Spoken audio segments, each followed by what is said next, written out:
Subscribe Exam 5 Study channel and press the bell icon to get all notifications. Good morning साथियों, मैं Dhanendra sir स्वागत करता हूं आपके अपने चैनल एग्जाम 5 स्टडी में। तो आज हम अपने नए टॉपिक पे चलेंगे जो है हमारा सिटिंग अरेंजमेंट यानी व्यवस्थित क्रम, जो कि आपको अच्छी तरह से पता है कितना अच्छा टॉपिक है और कितना ज़रूरी है आप लोगों के एग्जाम के पर्पज़ से। तो ये आप लोग सभी जानते हैं। तो अगर अभी तक आपने हमारे चैनल को सब्सक्राइब नहीं किया तो प्लीज़ चैनल को सब्सक्राइब करें, वीडियो को लाइक करें और ज़्यादा शेयर करें और बेल आइकन को प्रेस करके जरूर जाइएगा ताकि नोटिफिकेशन आपको टाइम टाइम मिलते रहें और उन तक वीडियो पहुँचाए जो कि पढ़ना चाहते हैं। हमें क्लास बेसिक से चल रही हैं और बैक टू बैक लग रही हैं, तो जुड़े रहिए हमसे। और मैथ्स की क्लास आपकी जल्दी शुरू होगी तो हमसे जुड़े रहिएगा। तो हम चल रहे हैं हमारे व्यवस्थित क्रम के बारे में कि व्यवस्थित क्रम होता क्या है, सिटिंग अरेंजमेंट क्या होता है, जो कि आपकी एनटीपीसी के एग्जाम से रिलेटेड बहुत ही अच्छा टॉपिक है और बहुत इंपॉर्टेंट है। इससे आपको क्वेश्चन आता ही आता है और आपका पढ़ना बहुत ज़रूरी है। वैसे भी सारे एग्जाम कॉम्पिटिशन एग्जाम में आपके इससे रिलेटेड क्वेश्चन आता है, तो ध्यान से पढ़िएगा इस टॉपिक को, बहुत ही ज़्यादा इंपॉर्टेंट है। पहली बात मैं आपको व्यवस्थित क्रम के बारे में बता दूं। जैसा कि आपको नाम से पता चल रहा है कि हम सिटिंग अरेंजमेंट की बात करें यानी बैठने क्रम की बात करें, तो कुछ पॉइंट्स हैं जो हमें ध्यान रखने हैं। देखिए, पहला पॉइंट हमारा ये है कि हमें जब भी क्वेश्चन को सॉल्व करना है तो हमें बीच वाले व्यक्ति को पहले बिठाना होगा, ये आपको पता है। और दूसरी बात ये कि आपका दायां ही आपकी कॉपी का दायां है, आपका बायां ही आपकी कॉपी का बायां है। आपने पढ़ा होगा हमारे डायरेक्शन टेस्ट में, मैंने बताया था आपको, तो उस चीज़ में भी यही था। और यहाँ पर भी देखिए कि अगर व्यक्ति यहाँ पर बैठा हुआ होगा, जैसे अगर व्यक्ति का मुख पूर्व की ओर है, पूर्व की दिशा में अगर उसका फेस है इधर है, तो उसका राइट ये होगा और लेफ्ट ये होगा। मतलब राइट होगा दक्षिण की तरफ और लेफ्ट होगा उत्तर की तरफ। इस चीज को आप ध्यान रखिएगा। अगर व्यक्ति बैठा हुआ है और उसका मुख पश्चिम की ओर है तो क्या होगा, इस चीज का अपोजिट हो जाएगा।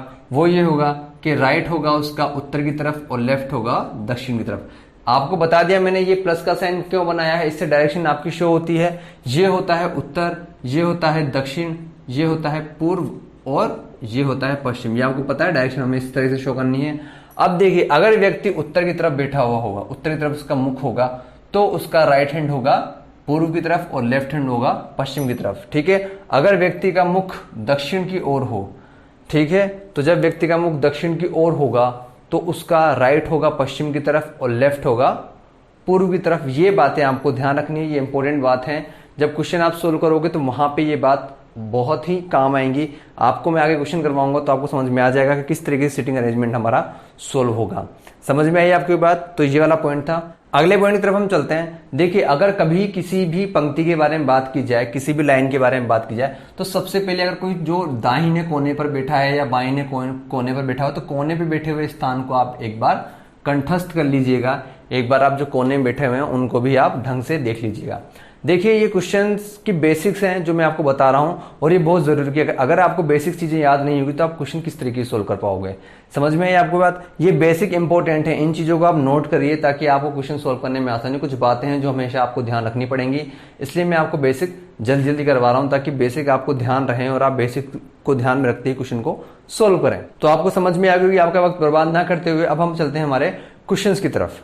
तो देखिए, हमारा क्वेश्चन है कि ए कहता है कि बी मेरे सामने बैठा है और सी कहता है कि डी ए के दाईं ओर बैठा है। यदि दोनों की बात सत्य हो और वे एक मेज के चारों ओर, अब देखिए यहां बोला गया कि एक मेज के चारों ओर बैठे हो।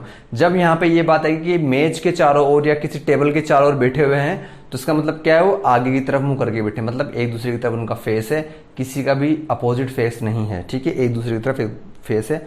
तो बताओ डी के दाईं ओर कौन बैठा है। देखिए, अब हम जो क्वेश्चन हमारा है वो लाइन टू लाइन सोल्व करेंगे, डायग्राम बनाएंगे। यहां क्या बोला है कि मेज के चारों, अब मेज राउंड भी हो सकती है या फिर स्क्वायर शेप में भी हो सकती है, किस तरह की भी मेज हो सकती है।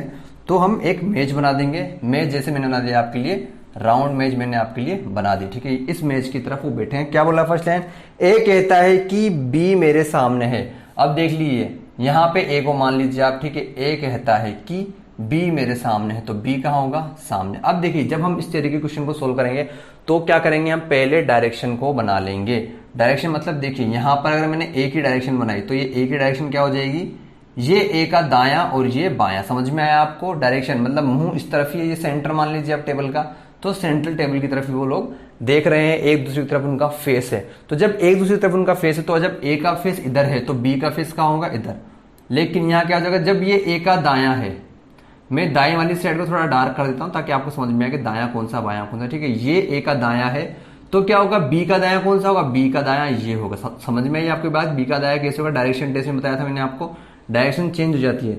जब मैं इस तरफ हूं तो मेरा दायां ये है और ये मेरा बायां है, लेकिन ये ए की तरफ, और जब बी की तरफ मैं देखूं तो बी का फेस तो इस तरफ होगा, तो बी का फेस जब इस तरफ होगा तो उसका दायां ये होगा और बायां ये होगा। समझ में आ गया आपको, तो ए का दायां ये, बायां ये है। अब हम आगे पढ़ते हैं। डायरेक्शन इंपॉर्टेंट है, डायरेक्शन अगर आप लिखते जाओगे तो आपको समझ में आ जाएगा कि क्वेश्चन सॉल्व कैसे होगा। सी कहता है कि डी ए के दाईं ओर बैठा है। डी कहां बैठा है, ए के दाईं ओर, ए के दाईं ओर बैठा है डी, तो डी का बैठा हुआ है, यहां पे बैठा हुआ है डी, तो डी का मुख इस तरफ है। तो जब डी का मुंह इस तरफ है तो डी का दायां कौन सा हुआ, डी का दायां ये वाला हिस्सा हुआ। समझ में आई आपको ये बात, डी का दायां ये और बायां ये। अब क्या बची, सिर्फ एक जगह बची जो क्या होगा, सी। तो जब सी की एक जगह बची तो सी का दायां कौन सा है, सी का दायां ये वाला हिस्सा है और बायां वो वाला हिस्सा है। अब क्या बोलता है, वे एक मेज के चारों ओर बैठे हैं। ठीक है, दोनों की बातें सत्य हैं, वे एक मेज के चारों ओर बैठे हैं। तो बताओ डी के दाईं ओर कौन बैठा है, डी के दाईं ओर। तो डी का दायां कौन सा था, देखो डी का दायां ये था, तो डी के दाईं ओर कौन बैठा है, हमारा आंसर आ जाएगा बी, डी के दाईं ओर बैठा है। जब आपका डायग्राम इस तरीके से सोल्व हो जाएगा तो आपका आंसर आप आराम से सोल्व कर सकते हो। क्वेश्चन ज्यादा हार्ड नहीं है, ये स्टार्टिंग है, आपको समझ में आ जाएगा। लाइन टू लाइन क्वेश्चन को सोल्व करो, डायरेक्शन बताते चलो साथ में, तो आपके क्वेश्चन इजीली सोल्व हो जाएंगे और आपको प्रॉब्लम बिल्कुल भी नहीं है क्वेश्चन सोल्व करने में। तो यहाँ पे क्या पूछा गया कि डी के दाईं ओर कौन बैठा है, तो डी के दाईं ओर, डी का दायां हिस्सा ये, तो दाईं ओर ये। अगर पूछता कि डी के बाईं ओर कौन बैठा है तो डी का बायां हिस्सा ये था, तो डी के बाएं ओर ए आता। ये आपको समझ में आ गया होगा कि इनकी सीटिंग किस तरीके से बैठाई गई है, उस तरीके से लोग बैठे हुए हैं। समझ में आया आपको क्वेश्चन। चलते हैं हम अपने अगले क्वेश्चन की तरफ। तो देखिए हमारा अगला क्वेश्चन है कि चार महिलाएं चौकोर मेज के चारों ओर बैठी हैं। चौकोर मेज बजाय यहाँ पे मतलब चौकोर, आपको पता है चौकोर मेज ऐसी होती है, चौकोर मेज के चारों ओर महिलाएं बैठी हुई हैं, ये चौकोर मेज है। तो चारों ओर बैठी हुई है, अनीता दीपा के दाएं ओर, पल्लवी रेखा के बाएं ओर बैठी है, तो कौन कौन एक दूसरे के सामने बैठी हैं। यहाँ पे जोड़े बताने के एक दूसरे के सामने कौन कौन बैठा हुआ है। तो क्या बोला है, देखिए कि अनीता दीपा के दाईं ओर बैठी है, तो आप दीपा अनीता किसी को बिठा लिए, तो यहां बोला है कि अनीता दीपा के दाईं ओर, तो हमने क्या किया, यहां पे बिठा दिया दीपा को। ठीक है, ये दीपा को बिठा दिया, दीपा इस तरीके से बैठी होगी, तो दीपा का दायां कौन सा, ये वाला हिस्सा। ठीक है, ये मेज का सेंटर पॉइंट मान लो, दीपा का दायां हिस्सा ये। तो अनीता दीपा के दाईं ओर, मतलब दीपा के दाईं ओर अनीता बैठी है, तो दीपा के दाईं ओर अनीता बैठी है, तो अनीता कहाँ बैठी है, अनीता यहाँ बैठी है दीपा के दाएं। तो अनीता का दायां हो गया ये और बायां ये। समझ में आई आपकी बात। तो अनीता दीपा के दाएं ओर बैठी है, पल्लवी रेखा के बाएं ओर। अब देखिए, अब यहां हमने इनको अपनी मर्जी से बिठा दिया, लेकिन अब ये वाली चीज बची, यहाँ पे ये डायरेक्शन। ठीक है, तो ये इसका दायां, जो भी यहाँ बैठेगा उसका दायां ये होगा, और जो भी यहां बैठेगा उसका दायां ये होगा। ठीक है, तो यहां क्या बोलता है कि दीपा के दाईं ओर बैठी है, ठीक है, पल्लवी रेखा के बाईं ओर। तो पल्लवी कहां बैठी है, रेखा के बाईं ओर, तो रेखा के बाईं ओर। तो अगर हम रेखा को यहां बिठाएं तो रेखा का बायां हिस्सा ये होगा, तो जब बायां हिस्सा ये होगा तो यहां पल्लवी आ सकती है, ये ऑप्शन बचता है। अगर सपोज करिए अगर हम रेखा को यहां बिठाते हैं तो रेखा के बाईं ओर तो अनीता जाती, पर क्वेश्चन में बोला गया रेखा के बाईं ओर, तो रेखा को इस जगह बिठाया जाए जहां का बाईं ओर फ्री। तो बाईं ओर फ्री कौन सा था, ये वाला हिस्सा था। तो जब रेखा के बाईं ओर यहां पर फ्री जगह है ये वाली, तो यहां पर हम किसको बिठा देंगे, पल्लवी को बिठा देंगे। क्वेश्चन इस तरीके से हमें देखना। देखिए अभी तो सिर्फ 4 लोगों के बारे में बात कर रहे हैं, 4 ही लोग हैं तो हमें कोई दिक्कत नहीं आएगी, लेकिन जब लोग बढ़ेंगे, 6 होंगे या फिर 8 हो जाएंगे, तब दिक्कत आती है बिठाने में।